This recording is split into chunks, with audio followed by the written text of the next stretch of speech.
이른 아침에 하나님 은혜의 보좌 앞에 나와서 첫 시간 하나님께 올려드리는 여러분 환영합니다. 이 시간에 함께 기도하겠습니다. 아버지 하나님, 은혜를 감사합니다. 사방이 우겨쌈을 당한 것 같은 이 때에도 하늘을 여시고 하늘문을 향하여 우리의 고개를 들게 하시는 복되고 귀한 이 아침 시간 허락해 주셔서 감사합니다. 첫 마음, 첫 시간을 주님 앞에 올려드립니다. 하루 종일 주님의 다스리심과 통치 가운데 승리하는 오늘 하루 되도록 주님 이 시간에 우리 가운데 충만하게 임하여 주시옵소서. 예수님의 이름으로 기도합니다. 아멘. 이 시간 함께 찬송하겠습니다. 찬송가 338장입니다.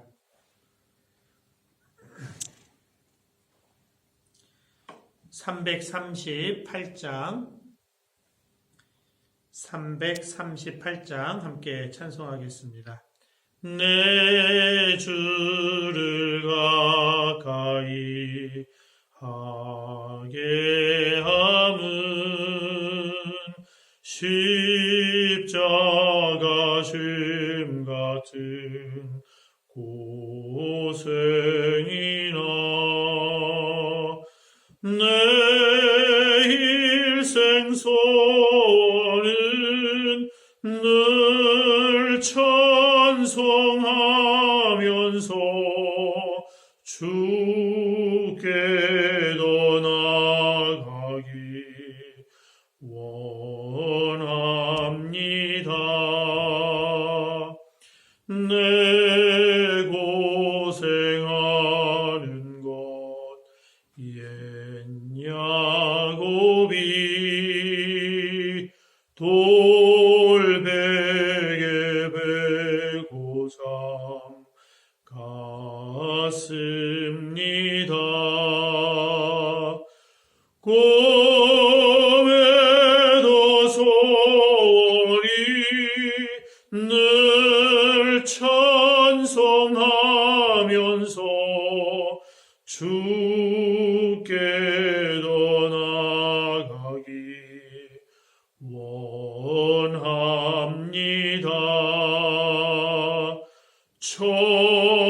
천성에 가는 길 험하여도 생명길 되나니 은혜로다. 천사 날 부르니 늘 찬송하면서 주께로 나가기 원합니다.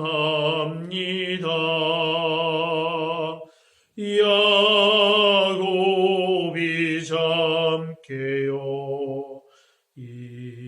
일어난 후 돌단을 쌓은 것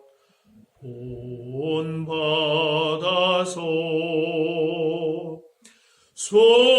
섬질 때 되도록 널 찬송하면서 주께로 나가기 원합니다. 아멘.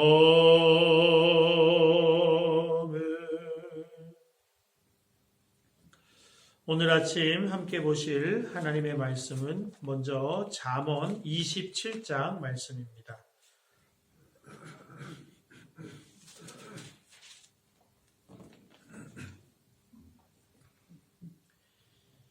잠언 27장 잠언 27장 말씀 제가 봉독하겠습니다. 여러분 경청해 주시기 바랍니다. 너는 내일 일을 자랑하지 말라. 하루 동안에 무슨 일이 일어날는지 내가 알 수 없음이니라. 타인이 너를 칭찬하게 하고 내 입으로는 하지 말며 외인이 너를 칭찬하게 하고 내 입술로는 하지 말지니라. 돌은 무겁고 모래도 가볍지 아니하거니와 미련한 자의 분노는 이 둘보다 무거우니라. 부는 잔인하고 노는 창수 같거니와 투기 앞에야 누가 서리요. 면책은 숨은 사랑보다 나으니라.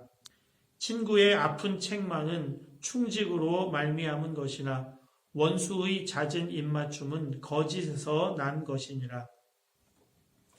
배부른 자는 꿀이라도 싫어하고 줄인 자에게는 쓴 것이라도 다니라. 고향을 떠나 유리하는 사람은 보금자리를 떠나 떠도는 새와 같으니라. 기름과 향이 사람의 마음을 즐겁게 하나니 친구의 충성된 권고가 이와 같이 아름다우니라. 내 친구와 내 아비의 친구를 버리지 말며 내 환난 날에 형제의 집에 들어가지 말지어다. 가까운 이웃이 먼 형제보다 나으니라. 내 아들아, 지혜를 얻고 내 마음을 기쁘게 하라. 그리하면 나를 비방하는 자에게 내가 대답할 수 있으리라. 슬기로운 자는 재앙을 보면 숨어 피하여도 어리석은 자들은 나가다가 해를 받느니라. 타인을 위하여 보증선자의 옷을 취하라. 외인들을 위하여 보증선자는 그의 몸을 볼모 잡을지니라. 이른 아침에 큰 소리로 자기 이웃을 축복하면 도리어 저주같이 여기게 되리라. 다투는 여자는 비 오는 날에 이미 이어 떨어지는 물방울이라. 그를 제어하기가 바람을 제어하는 것 같고 오른손으로 기름을 움키는 것 같으니라. 철이 철을 날카롭게 하는 것 같이 사람이 그의 친구의 얼굴을 빛나게 하느니라. 무화과 나무를 지키는 자는 그 과실을 먹고 자기 주인에게 시중 드는 자는 영화를 얻느니라. 물에 비치면 얼굴이 서로 같은 것 같이 사람의 마음도 서로 비치느니라. 스올과 아바도는 만족함이 없고 사람의 눈도 만족함이 없느니라. 도가니로 은을, 풀무로 금을, 칭찬으로 사람을 단련하느니라. 미련한 자를 곡물과 함께 절구에 넣고 공의로 찌을지라도 그의 미련은 벗겨지지 아니하느니라. 내 양떼의 형편을 부지런히 살피며 내 소떼에게 마음을 두라. 대저 재물은 영원히 있지 못하나니 면류관이 어찌 대대에 있으랴. 풀을 벤 후에는 새로 움이 돋나니 산에서 꼴을 거둘 것이니라.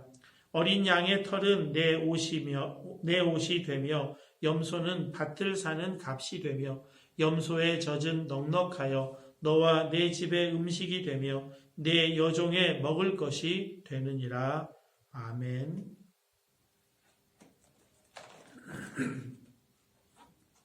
이어서 마가복음 11장 1절에서 19절 말씀입니다. 마가복음 11장 1절에서 19절 말씀입니다. 제가 말씀을 봉독하겠습니다. 여러분 눈으로 함께 따라 읽어주시기 바랍니다. 그들이 예루살렘에 가까이 와서 감람산 벳바게와 베다니에 이르렀을 때에 예수께서 제자 중 둘을 보내시며 이르시되 너희는 맞은편 마을로 가라. 그리로 들어가면 곧 아직 아무도 타보지 않은 나귀 새끼가 매어 있는 것을 보리니 풀어 끌고 오라. 만일 누가 너희에게 왜 이렇게 하느냐 묻거든 주가 쓰시겠다 하라. 그리하면 즉시 이리로 보내리라 하시니 제자들이 가서 본즉 나귀 새끼가 문 앞 거리에 매여 있는지라. 그것을 푸니 거기 서 있는 사람 중 어떤 이들이 이르되 나귀 새끼를 풀어 무엇 하려느냐 하매 제자들이 예수께서 이르신 대로 말한데 이에 허락하는지라. 나귀 새끼를 예수께로 끌고 와서 자기들의 겉옷을 그 위에 얹어 놓음에 예수께서 타시니 많은 사람들은 자기들의 겉옷을 또 다른 이들은 들에서 벤 나뭇가지를 길에 펴고 앞에서 가고 뒤에서 따르는 자들이 소리 지르되 호산나 찬송하리로다 주의 이름으로 오시는 이여 찬송하리로다 오는 우리 조상 다윗의 나라여 가장 높은 곳에서 호산나 하더라. 예수께서 예루살렘에 이르러 성전에 들어가사 모든 것을 둘러보시고 때가 이미 저물매 12제자를 데리시고 베다니에 나가시니라. 이튿날 그들이 베다니에서 나왔을 때에 예수께서 시장하신지라 멀리서 잎사귀 있는 한 무화과 나무를 보시고 혹 그 나무에 무엇이 있을까 하여 가셨더니 가서 보신즉 잎사귀 외에 아무것도 없더라. 이는 무화과의 때가 아님이라. 예수께서 나무에게 말씀하여 이르시되 이제부터 영원토록 사람이 내게서 열매를 따먹지 못하리라 하시니 제자들이 이를 듣더라. 그들이 예루살렘에 들어가니라. 예수께서 성전에 들어가사 성전 안에서 매매하는 자들을 내쫓으시며 돈 바꾸는 자들의 상과 비둘기 파는 자들의 의자를 둘러 엎으시며 아무나 물건을 가지고 성전 안으로 지나다님을 허락하지 아니하시고 이에 가르쳐 이르시되 기록된 바 내 집은 만민이 기도하는 집이라 칭함을 받으리라고 하지 아니하였느냐. 너희는 강도의 소굴을 만들었도다 하시매 대제사장들과 서기관들이 듣고 예수를 어떻게 죽일까 하고 꾀하니 이는 무리가 다 그의 교훈을 놀랍게 여김으로 그를 두려워하밀러라. 그리고 날이 저물매 그들이 성 밖으로 나가더라.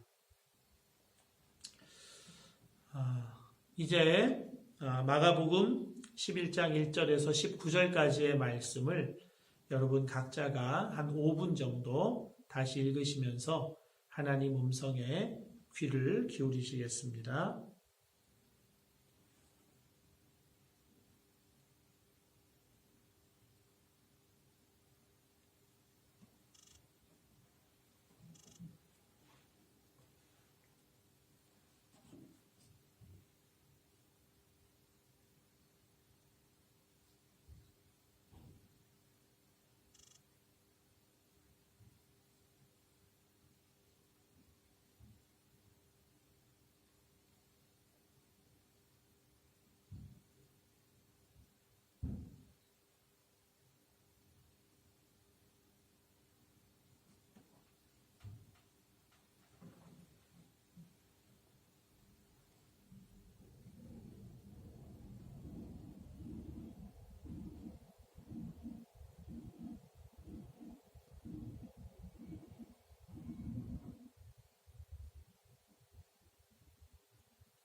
이제 잠시 말씀 나누고 함께 기도하겠습니다.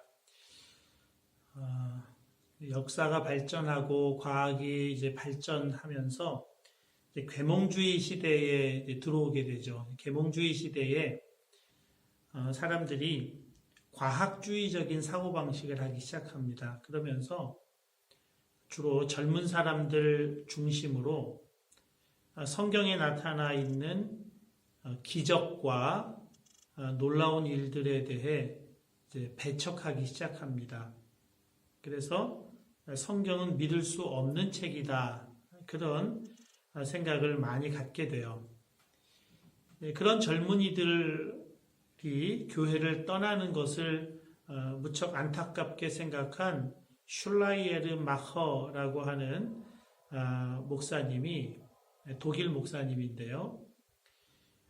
성경에 나와 있는 기적, 예수님이 무리를 걸으신다든지 병을 고치신다든지 이런 것은 실제적으로 역사적으로 일어난 일이라고 생각하지 말고 그냥 그 성경의 이야기를 교훈적으로만 받아들여라. 그렇게 가르치기 시작합니다.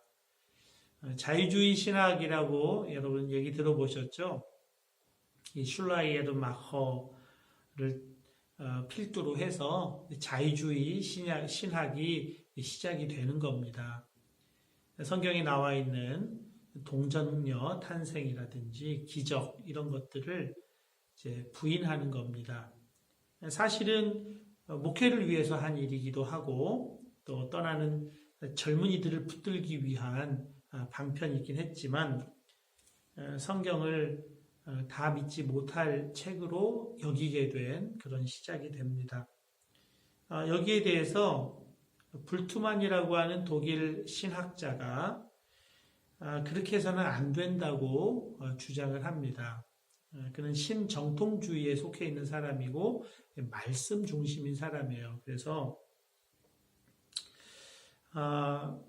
그렇게 해석을 하는 것은 영화관에 영화를 상영하는데 필름이 빛으로 쏘아지는데 화면이 없는 것과 같다. 그렇게 해서 이야기를 합니다.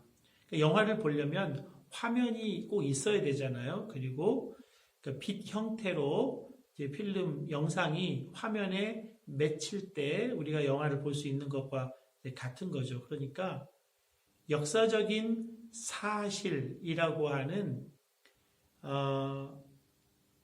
화면이 없으면 아무리 좋은 내용의 영화라고 해도 볼 수가 없다는 거죠. 그러니까 성경에 나와 있는 역사적 사실을 부인해서는 안 된다. 그렇게 주장을 합니다.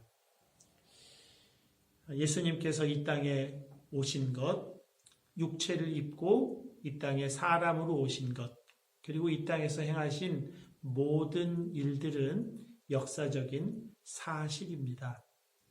우리가 과학주의적인 관점으로 볼 때 다 이해하지 못해도요, 여러분, 과학이 모든 진리는 아닙니다. 과학은 진리를 탐구하는 하나의 방법에 지나지 않는다고 하는 것을 우리가 기억해야 합니다. 예수님이 이 땅에 오셔서 이제 예루살렘 성으로 올라가십니다. 6월절에 예루살렘 성으로 올라가세요. 그런데 예수님께서 여리고라고 하는 아주 저지대, 해발 마이너스 250m 정도 되는 그 저지대에서 해발 900m 정도 되는 고지대인 예루살렘 성까지 올라가세요. 올라가는 길에 나귀 새끼 한 마리를 데리고 오라고 합니다. 미리 주인과 이야기가 되었는지 그런 건 잘 모르겠어요. 그런데 그 나귀 새끼를 데리고 오라고 하세요. 그리고 나귀 새끼를 타십니다. 여러분, 이 나귀 새끼를 예수님이 실제로 타세요. 그 이유가 있습니다. 스가랴 9장 9절입니다. 시온에 따라 크게 기뻐할지어다. 예루살렘에 따라 즐거이 부를지어다. 보라, 내 왕이 내게 임하시나니 그는 공의로우시며 구원을 베푸시며 겸손하여서 나귀를 타시나니 나귀의 작은 것 곧 나귀 새끼니라 했습니다. 메시아가 오시는데 그 메시아가 오셨다고 하는 그 증거가 나귀 새끼를 타고 시온산으로 올라간다, 예루살렘으로 올라간다 하는 것입니다. 예수님이 입으로 많은 말씀을 하시고 가르치셨는데요. 지금 예수님은 행동으로 말씀하고 계시는 겁니다. 행동이라고 하는 역사적 사실을 통해서 메시아가 오셨음을 밝히 드러내주고 있는 것입니다. 예수님이 왕이시라는 거예요. 예수님이 이 땅에 하나님의 나라를 임하게 하시는 왕으로, 메시아로 오셨다 하는 것을 나귀 새끼를 타심으로 보여주고 계시는 거예요. 그래서 듣는 말씀도 있지만 보는 말씀으로써 예수님이 이렇게 행하고 계시는 겁니다. 여러분, 그런데 이 예언의 완성 행위를 하시고 예언이 성취되었다고 하는 것을 보는 말씀으로 사람들에게 전하고 계시는데 이 나귀 새끼가 쓰임받고 있다는 것입니다. 나귀를 끌고 가려고 하자 거기 서 있는 사람 중에 이렇게 말을 했다고 해요. 11장 5절에 거기 서 있는 사람 중 어떤 이들이 이르되 나귀 새끼를 풀어 무엇 하려느냐 하매. 여러분, 나귀 새끼는 아직 쓸만한 것이 아니라는 거예요. 별 쓰임새가 없다는 것이 이 안에 들어 있습니다. 왜 가져가려고 하느냐라는 질문과 함께 이 나귀 새끼를 갖다가 뭐에 쓰려고 하느냐라고 하는 질문도 이 안에 들어 있습니다. 여러분, 아무리 보잘것없는 미물에 불과하고 별로 쓰임새도 없어 보이는 나귀이지만 예수님께 붙들리면 하나님의 말씀을 보여주는 데 쓰임받아요. 하나님의 말씀을 성취하는 일에 쓰임을 받는다는 겁니다. 5,000명을 예수님이 먹이셨는데요. 무엇으로 먹이셨습니까? 떡 5개와 물고기 2마리입니다. 정말 적은 거죠. 5,000명에 비해선 정말 아무것도 아닌 것이죠. 그러나 그것이 예수님 손에 붙들렸을 때는 놀랍게 5,000명 모두를 먹이시는 일에 쓰임을 받는 것입니다. 사렙다 과부가 이제 한 번 남은 밀가루와 기름으로 떡 만들어 먹고 이제 죽음을 기다리기로 합니다. 근데 엘리야 선지자가 왔을 때 엘리야 선지자에게 이 밀가루와 기름을 맡깁니다. 엘리야 선지자의 손에 들려진 이 밀가루와 기름은 이제 그치지 않는 밀가루와 그치지 않는 기름이 되는 거죠. 모세의 지팡이는 그냥 막대기에 지나지 않습니다. 그러나 모세가 막대기를 붙들고 그 지팡이로 홍해를 향하여 내밀었을 때 홍해가 갈라지는 놀라운 역사가 일어나죠.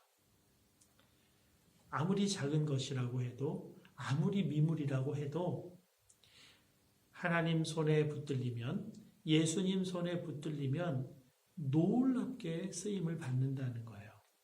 우리 판단에 이거 가지고 우리 판단에 이게 얼마나 돼. 그렇게 할 수 없다는 거예요. 요한복음에서도 예수님이 오병이어 기적을 일으키실 때 빌립에게 너희가 가지고 있는 게 무엇냐? 떡 5개와 물고기 2마리입니다. 그러나 이것이 이 5천 명에게 뭐가 되겠습니까? 이렇게 이야기를 합니다.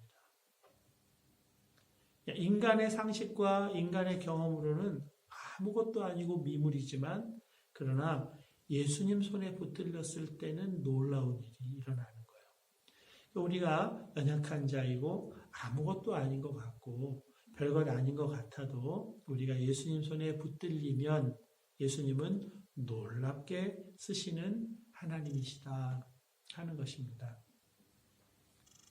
반면에 무화과 나무가 나옵니다. 이 무화과 나무는 예수님께 저주를 받죠. 본문 14절입니다. 예수께서 나무에게 말씀하여 이르시되 이제부터 영원토록 사람이 내게서 열매를 따먹지 못하리라 하시니 제자들이 이를 듣더라. 6월절 즈음이기 때문에 무화과 나무에 거의 그 열매가 없습니다. 이때는 잎이 무성한 때이고 이제 열매가 맺혀지기 시작하는 때예요. 무화과는 5, 6월에 첫 번째 열매를 2번을 딸 수가 있고 8, 9월에 두 번째 열매 아주 더 훌륭한 무화과를 2번을 딸 수가 있답니다. 그렇기 때문에 6월절 즈음, 4월이라고 볼 수 있는 2월절 즈음에는 첫 번째 열매가 맺히긴 맺히는데 아주 형편없는 열매가 맺히는 거예요. 파괴라고 부르는 그런 열매입니다. 그래서 사람들이 보통 따먹질 않습니다. 그런데 그 열매도 가난한 사람들에게는 요깃거리가 된다는 거예요. 예수님이 길을 가다가 무화과 나무를 보시고 그 무화과 나무 잎사귀가 무성해진 것을 보시고 찾으신 것은 이 파괴입니다.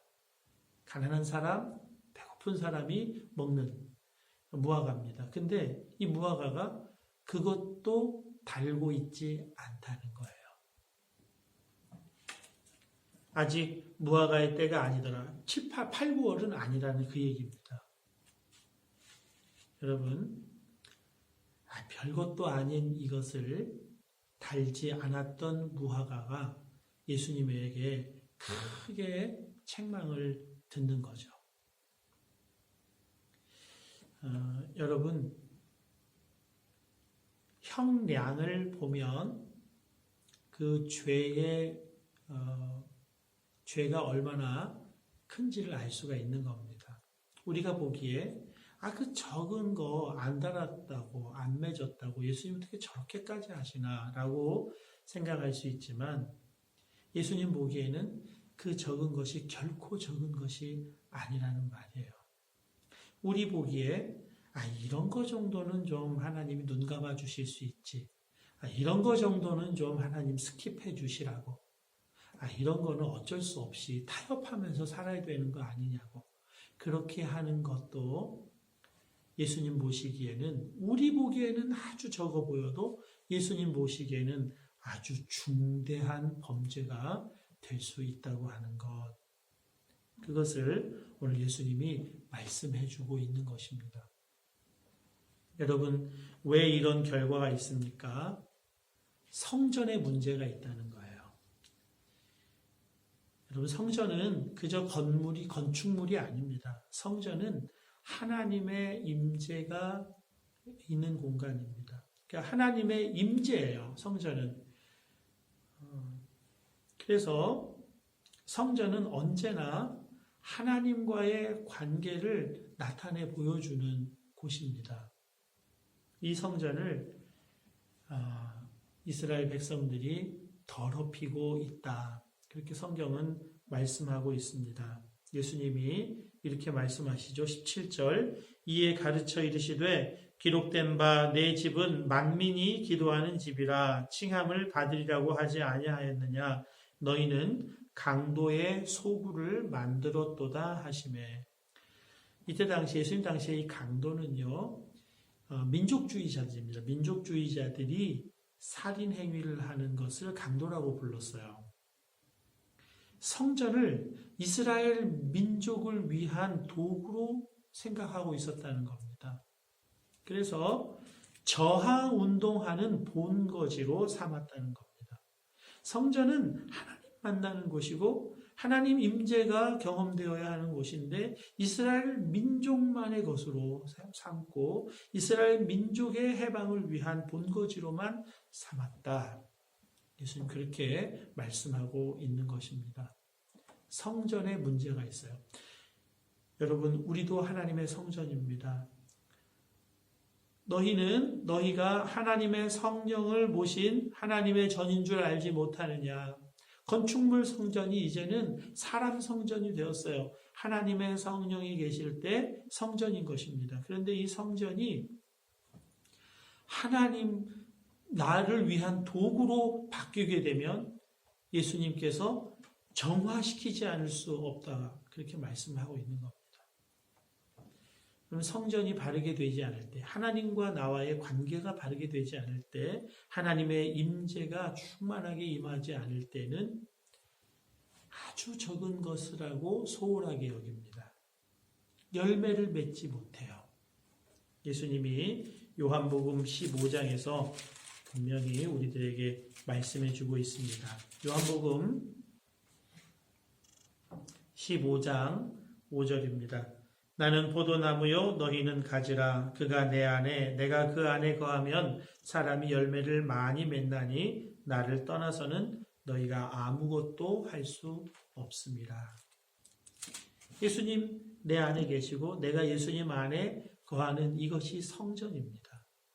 이 성전에 문제가 생기면 열매를 맺을 수가 없어요. 열매를 맺지 못해요. 아무리 작은 것이라고 해도 주님과의 관계가 바르게 잘 되어 있으면 그 작은 것은 놀라운 하나님의 역사, 하나님 나라를 위해 쓰임받아요. 그러나 하나님과의 관계가 바르게 되어 있지 못할 때는 작은 것이라고 함부로 여기고 소홀하게 여기고 하나님 보시기에 큰 것인데도 나는 작은 것이라고 함부로 취급하여 하나님의 책망을 듣게 된다 하는 것입니다. 열매 맺는 삶을 살기 위해서 우리가 놓치지 말아야 할 것, 꼭 붙들어야 할 것은 주님과의 관계인 것입니다. 주님 은혜로 살아야 한다 하는 것입니다. 오늘도 주님께 우리의 시선을 고정하고 살아야 한다 하는 것입니다.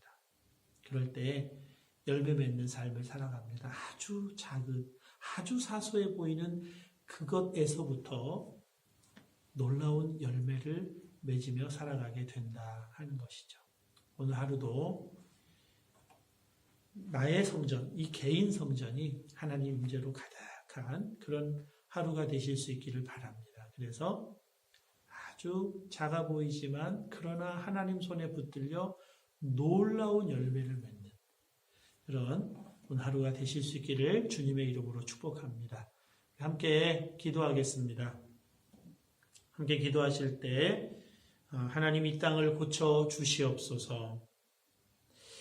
작은 것이지만 작은 말 한마디라도 작은 눈빛 하나라도 정말 주님께 붙들려서 쓰임받기 원합니다. 기도하시고요. 우리가 많은 시간을 내어서 기도하지 못하더라도 1시간 이상 기도함으로 이 땅을 고쳐주시는 하나님의 놀라운 역사를 경험해 가시는 저 여러분 되시면 좋겠습니다. 의료진들 하나님 지켜주시고 연약한 자들 또 연로하신 분들 하나님 지켜주시옵소서. 속히 코로나 바이러스가 종식되게 해 주시옵소서. 기도하시고요. 또 여러분 각자의 기도 제목을 기도하시다가 자유롭게 일어나겠습니다. 함께 기도하겠습니다.